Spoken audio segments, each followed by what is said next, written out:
గ్రామం బుస్సాపురము. అయితే నేను 2 ఎకరాలు కర్బూజా పెట్టిన. ఖాత జర మామూలుగా వచ్చింది కాబట్టి వాళ్ళు వ్యాపారులు తక్కువ రేటుగా అడిగారు. అడిగితే మేము వాళ్ళకి ఇవ్వలేదు. మేమే ట్రాక్టర్ మీద తీసుకొని ఇక్కడ సిద్దిపేటలో ఈ ఊర్లో పండి తిరిగి అమ్ముకుంటున్నాము. 40 మా రేటుని బట్టి కాయని బట్టి 40, 50, 20 మా పడతను బట్టి మేము అమ్ముకుంటున్నాం. వాళ్ళైతే జర సరే మంచిగా ఉంది, మంచిగా బాగానే ఉంది, కాయ తీసుకుంటున్నామని చెప్తారు వాళ్ళు. ఫ్రెష్ ఉంది, మేము ఇక ఫ్రెష్ ఉంది మంచిగా ఉంది తీసుకుంటున్నారు. వ్యాపారి ఏమో 4 రూపాయల కిలో అడుగుతుర్రు, కానీ ఒక కాయకు 4 కిలో 5 కిలో కాయకు 50, 60 దాకా పోతుంది. ఇట మనకు కాయకు 10 రూపాయలు బెనిఫిట్ అవుతుంది. 4 రూపాయల దాకా 6 రూపాయలు మిగులుతుంది కిలోకి వాళ్ళ లెక్క చూసుకుంటే. మాకు 50 పైసలు అడిగారు వాళ్ళు. వాళ్ళ తోట మొత్తం 50, 30 అడిగారు. మాకు అమ్ముకుంటే 60, 70 వస్తున్నాయి. ఇట్లా సగం మిగులుతుంది. 2 ఎకరాలు వేసినాం మేము. 3 నెలలు పంట ఇది, 90 రోజుల పంట.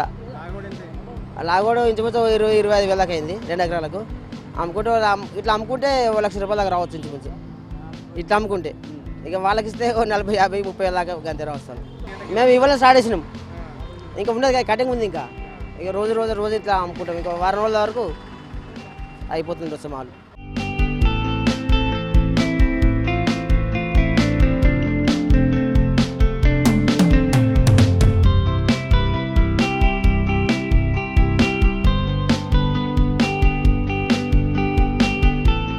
నా పేరు విజయ.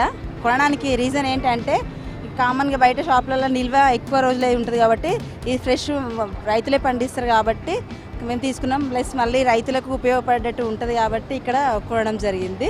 సమ్మర్ సీజన్ కాబట్టి వాటర్ క్వాంటిటీ ఈ ఫ్రూట్లో ఎక్కువగా ఉంటుంది కాబట్టి నేను ఇది కొనడం జరిగింది. ఈ సమ్మర్ సీజన్లో బయటకు వెళ్ళే పిల్లలకి కానీ పెద్దవాళ్ళకి కానీ డిహైడ్రేషన్ ఎక్కువ ఉంటుంది కాబట్టి వాటర్ క్వాంటిటీ ఉన్న ఈ ఫ్రూట్ తినడం వల్ల ఆరోగ్యం బాగుంటుందని తీసుకున్నాను.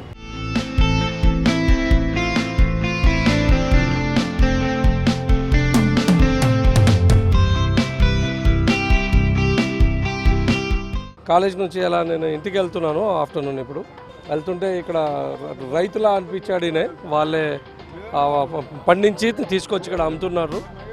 సో ఈ ఫ్రూట్స్ తాజాగా అనిపిస్తున్నాయి. అందరు ఆగారు, నేను కూడా ఆగాను.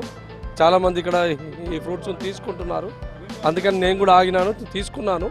చాలా అంటే బయటికంటే ఇది కాస్ట్ ఎఫెక్టివ్గా ఉన్నట్టు అనిపిస్తూ ఉన్నది. వీళ్ళే కనుక ఇది తీసుకెళ్ళి మార్కెట్లో ఇస్తే మళ్ళీ దీని రేట్ అమాంతంగా ఇది ఎక్కువ అయిపోతుంది. సో మేము రైతు దగ్గరనే ఆయనే పండించాడు. సో ఆయన దగ్గరనే మేము తీసుకుంటున్నాము.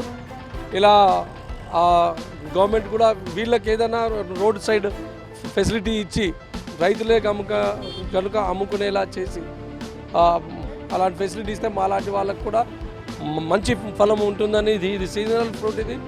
ఈ సీజన్ అంతా కూడా ఇలాంటి వాళ్ళకు ఏవైనా సెంటర్స్ గవర్నమెంట్ వాళ్ళు ఇచ్చి, మున్సిపాలిటీ వాళ్ళు ఇచ్చి ఈ సెంటర్స్ పెడితే మేము కూడా వాళ్ళు రోడ్డు మీద ఉండకుండా పక్క ఎక్కడైనా అమ్ముకుంటారు. మాకు అందరికి కూడా ఉపయోగంగా ఉంటుంది.